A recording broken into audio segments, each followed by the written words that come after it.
calificación, glosa, pedimentos. Sí, claro, o sea, si salías bien del segundo reconocimiento, uff, eras rockstar. Ese era un buen examen, o sea, que salieras del primero, bien, y el segundo, bien, ya estabas dentro del deber ser. O sea, era lo que yo les decía. Mm, Realmente, ¿cuál es el parámetro de conocimiento, de capacitación y de capacidad, de conocimientos y de experiencia? O sea, el mínimo requerido debería ser el deber ser. O sea, yo me acuerdo que alguna vez trabajé con un director que era, creo que descendiente de alemán. Entonces, digo, para los que hemos tenido el gusto de trabajar con extranjeros, hay gente que es muy precisa. O sea, el mexicano, a veces tendemos mucho a ser, o tiende mucho a ser el mexicano, a un poco confiado, un poco bonachón, un poco malhechón, un poco tolerante. Entonces, cuando llegas a trabajar con extranjeros, digo, yo les platico que la primera empresa, bueno, no era la primera, la de primera empresa de maquinaria que trabajé, el director era alemán y eran cuates como muy precisos, o sea, muy profesionales, o sea, ahí no había tolerancia a nada. Entonces, realmente la forma de trabajar que tienen estas empresas extranjeras está dentro del deber ser, o sea, ya ni siquiera se te exige que seas lo máximo de lo máximo, ¿no? Sino en el deber ser, o sea, entonces yo les decía a algunos agentes aduanales, o sea, realmente tu servicio, ¿qué se diferencia de otros servicios? O sea, ¿qué distingue el servicio que das en tu agencia del de otros? O sea, ¿cuál es la diferencia? O sea, todos sacan embarques. Mm, director que les decía, yo me acuerdo que no se prestaba mucho, no era muy sociable, entonces hay gente que tiende a querer quedar bien con los jefes, no sé por qué. A mí me divertía mucho esa gente. Entonces había gente que tenía así de, ya sacamos el embarque, y así de, ya sacamos todo, y salió bien, y ya entregamos, y todo así. Yo me acuerdo que un día a otro jefe le dije, oye, ¿de verdad no te fastidia que todo te tenga que estar hablando y reportando?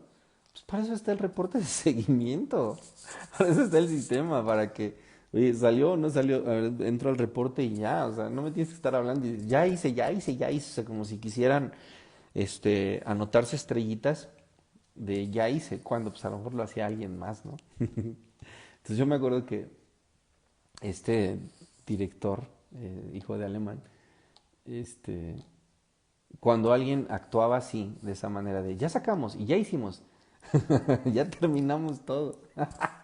Yo me acuerdo que este cuate, así de, ya sacamos los embarques. Decía, ¿y por qué me avisas? ¿O qué? No, es que todo salió bien. Y me dio mucha risa cuando dijo, pues por eso te pago, ¿no? Entonces, eso sería el deber ser. O sea, ¿cuál sería el deber ser? Pues que todo salga a tiempo y que todo salga bien hecho. Algo de lo que nos enseñaban las ISOs en los noventas era hacerlo bien a la primera. O sea, realmente yo creo que nadie, o conocí a un amigo que murió, este, era de las pocas personas que me tocó glosar que sus pedimentos no tenían errores. Y trabajaba con calculadora, o sea, ni siquiera, nunca quiso hacer los pedimentos en Excel como los llegamos a hacer otros. No quería usar el Excel y le decía, mira, te enseño a hacer una tablita para que cuadre los embarques de Phoenix Contact, ya para que usted sepa quién es. Y sus pedimentos no tenían errores. Y decía, wow, o sea, este vato hace misceláneos, los hacía rápidos y sin errores, ¿no? Entonces, en teoría sería eso lo ideal, o sea, hacer las cosas bien y a la primera. Pero tú dices, ok, a lo mejor no somos de esa capacidad como mi amigo Austria de hacerlo todo, pero en turbo, ¿no? O de nuestro amigo que ya murió, Juan Carlos, en Super Turbo, ¿no? O Pedrito, ¿no? Dice, bueno, si yo ya sé, ahora sí que si ya me conocen, ¿para qué me invitan? Si tú ya sabes que te equivocas al capturar, pues revisa lo que estás haciendo. Yo me acuerdo que en Panalpina nos hicimos Green, porque era una empresa que te mandaba capacitaciones en línea con lo que tenía que ver con el tema del cuidado al medio ambiente y del impacto ambiental que tenía el estar imprime, ¿no? Entonces había una firmita abajo del correo que decía, antes de imprimir este correo, piensa en los árboles que consumes. Entonces, a partir de ahí, yo me volví así, o sea, me volví green. Dije, bueno, sí, vamos a tratar de ya no imprimir. O sea, yo me acuerdo que a Pedrito le decía, oye, men, o sea, ya no imprimas las reglas. O sea, a veces las reglas tenían como 20 modificaciones durante el año. Entonces, oye, pues, ¿para qué las imprimes si ya no te van a servir? Otro colega clasificador también era así de, es que yo quiero mi diario oficial como el periódico. Y yo un día sí le dije a la gente, no, ya cancela esa suscripción. O sea, pues el diario oficial llega gratis y está, está en línea. O sea, ya. Porque luego me decía, ayúdame a guardar los diarios oficiales. Le digo, no, yo no los ocupo. Guárdalos tú. O cancelen esa suscripción. ¿Para qué quieres tenerte diarios oficiales? Entonces hay muchas cosas que pues ya no ameritan estar guardando papel. Pero bueno, regresando al tema del rojo operativo, el haber estado en un proceso, o sea, en mi caso, como mi primer cliente fue el Palacio de Hierro, algo que caracterizaba a los textiles en los noventas es que todo era rojo. Entonces, sí o sí, ibas al rojo, o sea, no había forma, todo era rojo.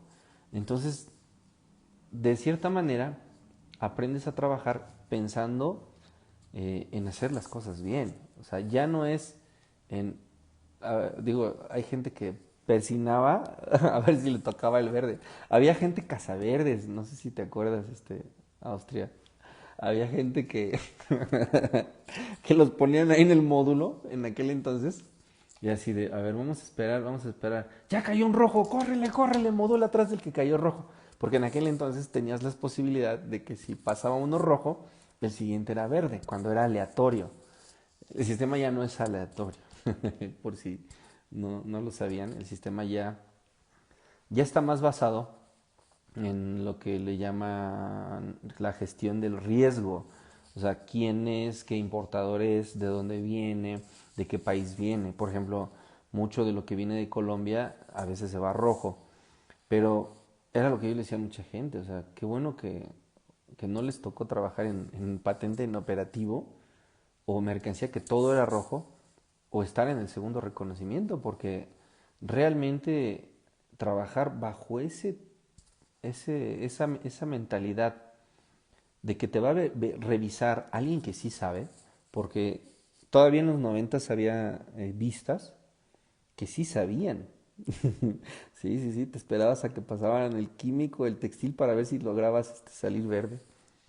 Entonces, cuando estabas bajo la preocupación de que te iba a revisar alguien que sabía, pues tenías que hacerlo bien. O sea, yo me acuerdo que nuestro amigo Pedrito, ¿cómo te regañaba? O sea, si a veces tú, tú hacías tu proforma, te autoglosabas y si te equivocabas, era así, ya, perdóname, ¿no?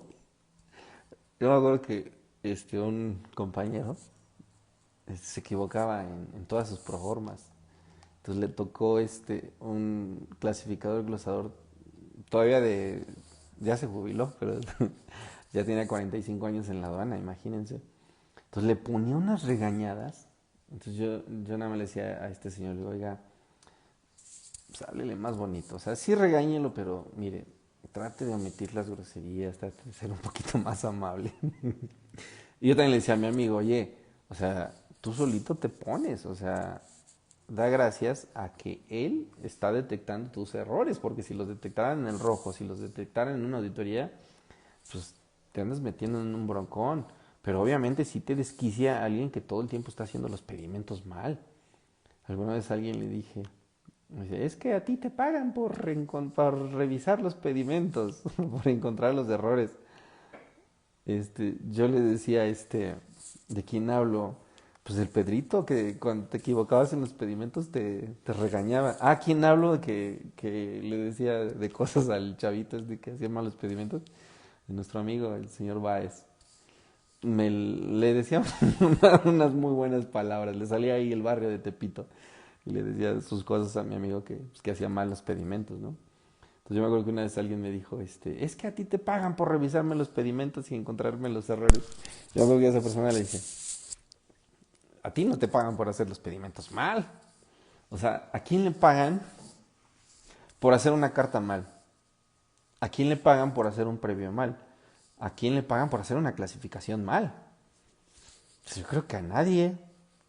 Entonces, realmente hacer las cosas bien. No, no. Estaba hablando de alguien más. Entonces, en el deber ser de la capacitación, pues iría enfocado a hacer las cosas bien. Mucho de lo que yo detecté tratando con muchos amigos de millennials es que no saben usar las herramientas, o sea, no saben usar ya ni siquiera el básico de Excel o el básico de Word. O sea, hay mucha gente que sí me ha impresionado de cómo ocupa el Word, y decir, wow, ¿se puede hacer eso, neta? Entonces, hay muchas formas de hacer más seguro el trabajo, más eficiente, pero todo va encaminado a la capacitación. O sea, ¿qué tanto capacitas a la gente? Pues con temas de calidad, con temas de procesos. Yo me acuerdo que le estaba ofreciendo, le di unas capacitaciones a una agencia donal, ahí por el aeropuerto, y y me puse a ver su diagrama de flujo, y neta que su diagrama de flujo parecía serpientes y escaleras. O sea, era muy divertido. O sea, lo empecé a analizar como un proceso, y así de, no manches, o sea, ¿cómo te regresas para acá? No manches, este diagrama de flujo está imposible, mano. O sea, neta, parece laberinto, serpientes y escaleras, no sé qué parece. Entonces yo me acuerdo que en el curso, les di un curso de análisis del pedimento y yo les decía, ¿quién me puede explicar el diagrama de flujo? Nadie se aventó. O sea, neta, nadie se aventó a explicarme el diagrama de flujo. Entonces la capacitación tendría que ser en muchos rubros. O sea, tendría que ser, por ejemplo, un gerente, pues tendría que ser capacitado en el manejo del personal, en cómo alentar a tu equipo, cómo impulsar a tu equipo, cómo ver que el equipo sea consciente. O sea, a veces mucho de lo que carece la gente cuando está trabajando es de una conciencia de lo que está haciendo, o sea, la importancia de lo que estás haciendo, o el impacto que les decía, el impacto que le puedes causar a una empresa por algo que hagas mal, ¿no? O sea, imagínate que hace rato que hablábamos del análisis del taller que vamos a dar de pedimentos, les decía, o sea, imagínate que te pasa lo que a la, no sé si era una iguana de la película Sing, que se le bota un ojo y en lugar del premio de $1,000 aprieta dos ceros y el premio se volvió de $100,000, ¿no? Imagínate cuando, o sea, yo he visto pedimentos que en lugar de las piezas capturan el valor. Ruega a Dios que no estén yenes, porque si están yenes, pues son valores así de millones, ¿no? Entonces así de, oye, ¿de dónde sacaste las piezas? Así de, "Ash, puso el valor". O de repente, oye, fíjate qué moneda tiene el pedimento, ¿no? Pero son demasiadas cosas en las que tendríamos que estar capacitados. Mañana es la plática con el licenciado Pascal y entran algunos agentes aduanales. Entonces, pues espero poder decirles un poquito pues de la importancia, ¿no? O sea, la importancia de que capaciten a su personal y que lamentablemente mucho de lo que está pasando en este momento con el caos de las normas oficiales es porque nunca capacitaron a su personal en normas oficiales. O sea, conozco muy poca gente que sabe, que conoce el anexo de NOMS. Conozco muy poca gente que, que realmente ha analizado los campos de aplicación de las normas, ¿no? Hace rato, checando el tema de una empresa muy grande y de una agencia aduanal muy grande, tenían una tablita de excepciones de la norma, ¿no? Y dije, pues se les fue otra, ¿no? O sea, algo de lo que vamos a ver mañana y el sábado. Ojalá que se puedan inscribir el sábado. El sábado vamos a dar el curso completo del anexo de NOMS. Mañana es plática realmente, mañana no es curso ni taller. El sábado va a ser un curso presencial con poquita gente y virtual del anexo de NOMS, pero ahí sí vamos a ver todo el bloque completito. Y algo de lo que estaba viendo hace rato, yo, pues creo que en ese cuadrito se les olvidó que también puedes exceptuar por campo de aplicación, que también puedes exceptuar por definiciones, o sea, muchas definiciones no son la que tú tienes en tu cabeza o la de 100 clasificadores dijeron. Muchas definiciones son por norma y desgraciadamente como no se ponen de acuerdo, digo, tenemos que acordarnos que algunas normas son de SICOFI, otras son de la Secretaría de... Bueno, perdón, millennials. SICOFI antes era la Secretaría de Comercio y Fomento Industrial, ahora es la Secretaría de Economía. ¿Por qué dije SICOFI? Porque la mayoría de las normas, yo no sé por qué no han actualizado las normas y siguen diciendo SCFI. Para los millennials que no se han preguntado por qué algunas normas son SCFI, es porque esas normas eran de la Secretaría de Comercio y Fomento Industrial, ahora la Secretaría de Economía. Este, pero bueno, algunas normas son de la Secretaría de Economía, otras de la Secretaría de Energía, otras de la Secretaría de Salud y así. Entonces cada quien tiene sus propias definiciones, ¿no? Entonces en algunas te dicen consumidor final, en otras te dicen consumidor. Entonces tú tienes que, cuando analizas una norma, tienes que estar viendo qué significa en esa norma específicamente que estás estudiando. Porque vuelvo al punto, o sea, una cosa es lo que tú creas que es el consumidor y otra diferente lo que cada norma va indicando que es el consumidor. Pero bueno, eso lo vamos a ver un poquito mañana, ojalá puedan estar mañana, va a estar, ojalá que pueda haber como más interacción, o sea, me gustaría muchísimo que hubiera más interacción con los agentes aduanales. La vez pasada hubo un agente aduanal que, digo, yo le calculo que era un agente aduanal como 60, 70 años, y pues era una persona intensa, como apasionada. Entonces él empezó como a hacer como el diálogo, pero en su intensidad. Yo la verdad es que ni me ofendí por su intensidad, ni me molestó, al contrario, dije, está padre, o sea, el cuate está hablando, está interactuando, pero me lo mutearon. Me lo mutearon porque dijeron que ya se estaba desviando.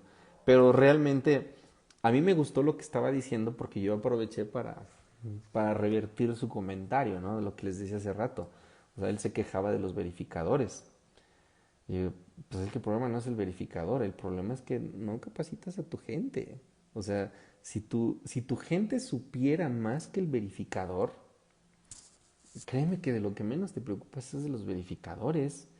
O sea, yo recuerdo que en algún momento algunas agencias contrataban a los verificadores cuando ya se salían, ¿no? Entonces, era divertido esa interfaz, ¿no?